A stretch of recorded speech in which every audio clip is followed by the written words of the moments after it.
जय हिंद, नमस्कार दोस्तों। मैं दीपक त्रिपाठी आप सभी का स्वागत करता हूं आपके अपने YouTube channel HM coaching classes में। अभी अभी मैंने एक वीडियो देखी YouTube पर, अ, किसी चैनल पर। उसमें बताया गया है कि जो है यूपीएसआई की जो भर्ती है वो रद्द हो सकती है। और उसके पीछे ये कारण बताया गया है कि पुलिस ने कुछ ऐसे एक गिरोह को पकड़ा है जिसने मतलब वहां से गिरोह को पकड़ भी लिया है और सबूत भी मिले हैं बोर्ड के खिलाफ कि भर्ती में जो है गड़बड़ी हुई है। ठीक है, तो उन्हीं सबूतों के को मद्देनजर रखते हुए ये आशंका बताई जा रही है कि जब कल, क्योंकि इसकी सुनवाई होनी है, शायद से संभवतः कल अगर सुनवाई होगी और उसमें ये सबूत रखे जाएंगे कोर्ट के सामने, तो कोर्ट सबसे पहले इस भर्ती पर स्टे लगा देगा। ऐसा मैंने उस वीडियो से जानकारी प्राप्त की है।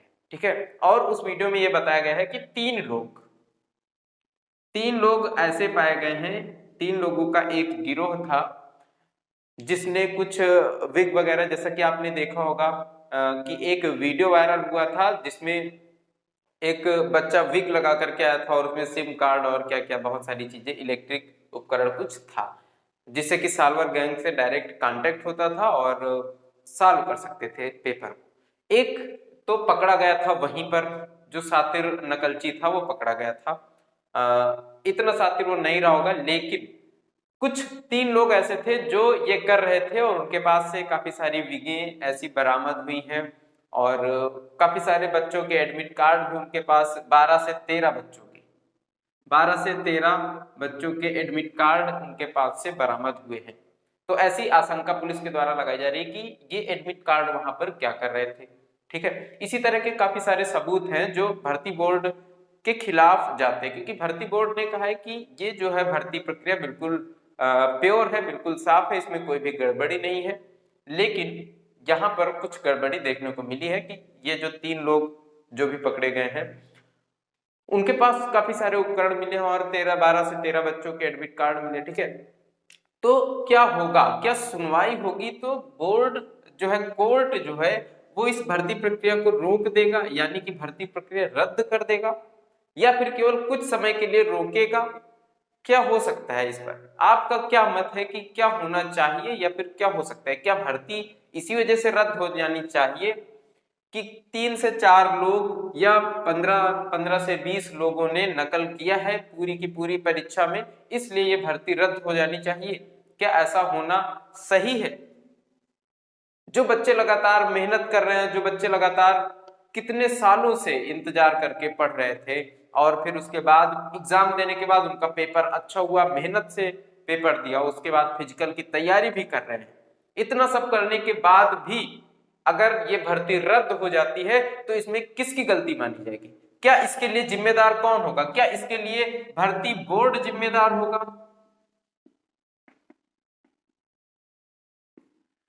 या फिर इसके लिए सरकार जिम्मेदार होगी, या फिर इसके लिए जो प्रशासन है वो जिम्मेदार होगा? कौन आखिर इसकी जिम्मेदारी लेगा? इन जो बच्चे हैं, जो भविष्य, इनके भविष्य के साथ खिलवाड़ करने के लिए आखिर कौन जिम्मेदार होगा? किसी ना किसी को तो जिम्मेदारी लेनी पड़ेगी ना। इतने सारे बच्चे एग्जाम देते हैं, कितनी होप लगाए रखते हैं, कितनी आशा उम्मीद रहती है उन्हें, उनके परिवार को, उनके घर वालों को, कि मेरा बच्चा इस बार बहुत अच्छा स्कोर करके आया है, इस बार इसकी नौकरी पक्की है या फिर नौकरी मिल सकती है। और उसके बाद रिजल्ट आए, उसका सिलेक्शन न हो पाए, वो अलग बात हो जाती है। अगर आप भर्ती ही रद्द कर देंगे या फिर भर्ती रद्द नहीं करते हैं तो 5 साल के लिए भर्ती को लटका दिया जाएगा। तो बताइए इसके लिए जिम्मेदार कौन होगा? उनकी क्या गलती है जो लगातार मेहनत कर रहे हैं और अपनी मेहनत से अच्छा स्कोर करके आज इस मुकाम पर पहुंचे थे? मैं ये कहूंगा जिनके अच्छे नंबर थे वो इस मुकाम पर पहुंचे थे कि उनका सिलेक्शन हो सकता था। अगर ये भर्ती रद्द हो जाती है, हालांकि अभी ऐसा कोई भी आधिकारिक बयान नहीं है कि भर्ती रद्द होगी या क्या होगा, ये तो कल के बाद पता चलेगा कि कोर्ट क्या करता है, इस पे रोक लगाता है।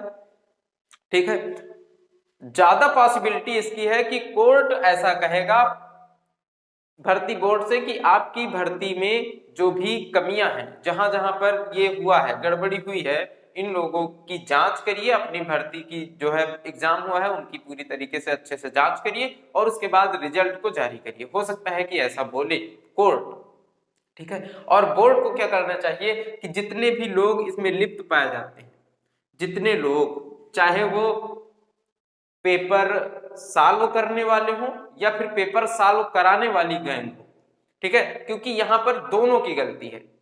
आप पैसे खर्च करके नौकरी पाना चाहते हैं, जो बच्चे ईमानदारी से इतने दिन से पढ़ाई कर रहे हैं, आप सोचते हैं कि कुछ पैसों से आप एक नौकरी को खरीद लेंगे।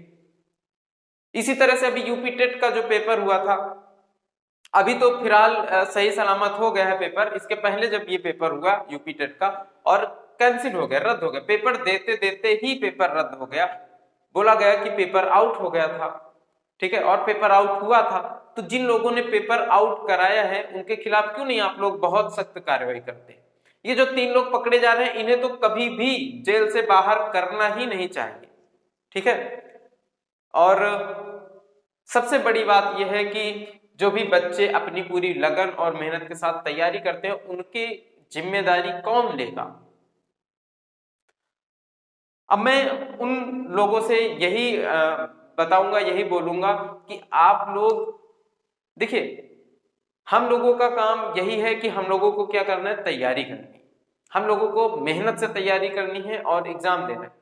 कई बार ऐसा होता है, बहुत सारे एग्जाम देते हैं हम लोग, और आज ये स्थिति है इंडिया की कि आप कोई भी, इसीलिए इतनी ज्यादा बेरोजगारी है, आप कोई भी एग्जाम दीजिए, कोई भी पेपर दीजिए, कभी भी प्योर तरीके से कोई भी एग्जाम होता ही नहीं है। हर एग्जाम में कुछ ना कुछ इसी तरह के, पता नहीं कौन लोग आ जाते हैं, इसी तरह के कांड कर देते हैं, और फिर भर्ती जो है लटक जाती है 5-5 6-6 साल के लिए, कोर्ट में चली जाती है, फिर वहां से रिजल्ट नहीं आता है, पता नहीं क्या क्या होता है। अब इन सब चीजों की जिम्मेदारी कौन लेगा? आप लोग क्यों नहीं कुछ ऐसी व्यवस्था बनाते हैं, जो बोर्ड है, जो भर्ती बोर्ड है, जो सरकार है, इन्हें कदम उठाना चाहिए, इन्हें इसके लिए कुछ ऐसी व्यवस्था बनानी चाहिए कि पूरी की पूरी भर्ती प्रक्रिया जो है वो बिल्कुल पारदर्शी तरीके से हो, और पूरी की पूरी भर्ती बिल्कुल निष्पक्ष रूप से एकदम पारदर्शिता के साथ करवाई जाए, जिससे किसी का भी नुकसान ना हो।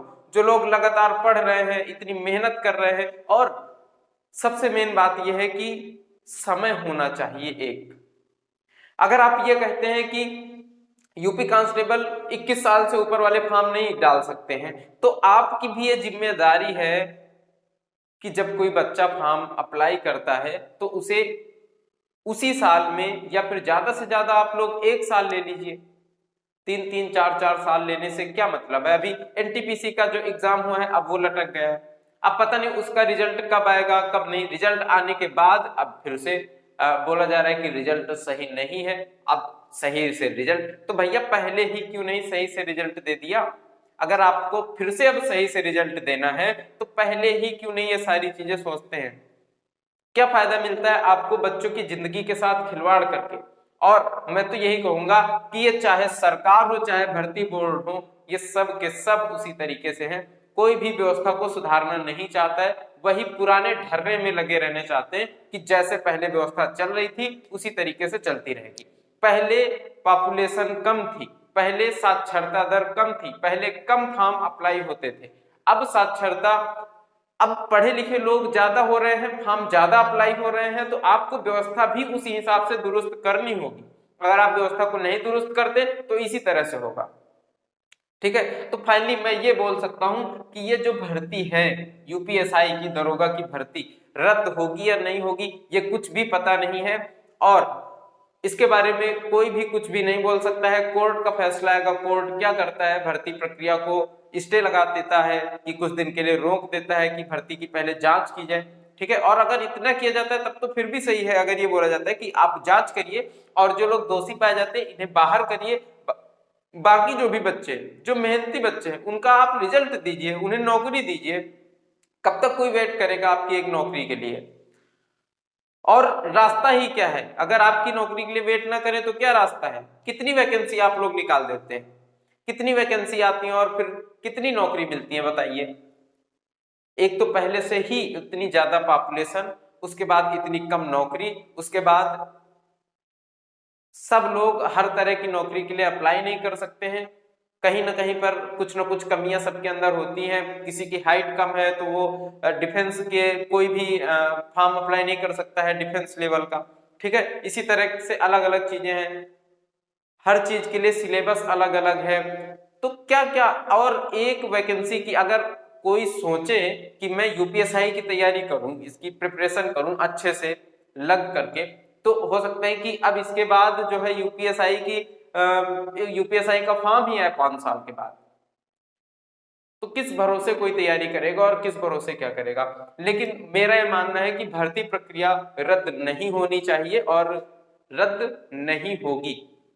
और हो सकता है कि अगर कोई दूसरी सरकार बन जाती है, ऐसा हो सकता है कि कोई दूसरी सरकार उत्तर प्रदेश में आती है, तो क्योंकि इस भर्ती में इतने सारे दाग लगे हुए हैं, ठीक है, ये बोला जा रहा है कि ये भर्ती प्रक्रिया इतनी गलत तरीके से हुई है, तो कोई क्यों अपने ऊपर ये दाग लेगा। अगर कोई नई सरकार आती है तो वो नए तरीके से अपनी भर्ती को फिर से इसे रद्द करवाएगा और फिर से पुनः भर्ती कराएगा।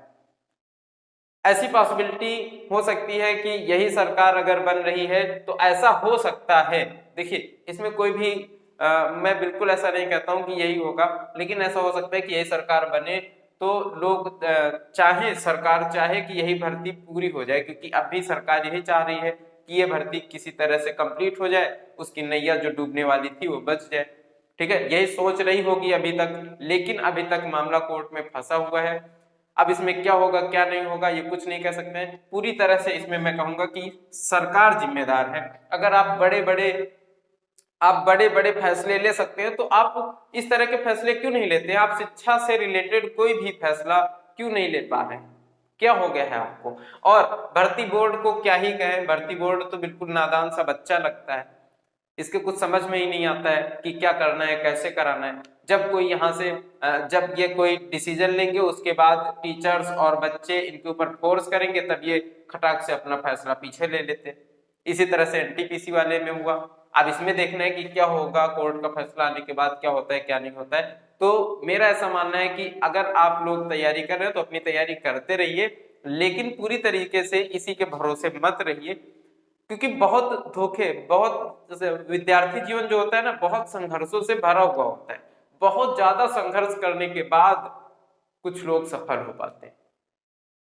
विद्यार्थी का जीवन ही ऐसा है कि संघर्ष के पथ पर आपको चलना ही होगा, और कठिन परिश्रम, कठिन और इतनी सारी कठिन परीक्षाओं के बाद हो सकता है कि आपको कहीं एक जगह पर जाकर के सफलता मिले। लेकिन क्या करेंगे? अगर आपको आगे बढ़ना है, अगर आपको कुछ बनना है, तो आपको लगातार मेहनत करनी होगी, और ये करना होगा कि आप किसी भी जाल में ना फंसे। बस आप अपनी मेहनत पर फोकस रखें, ये नहीं तो कोई और सही, लेकिन आपको जॉब मिलेगी जरूर अगर आप मेहनत करते हैं और अपनी लगन के साथ तैयारी करते हैं। बस मैं इतना ही बोलूंगा आज, और इसी के साथ इस वीडियो को एंड करता हूं।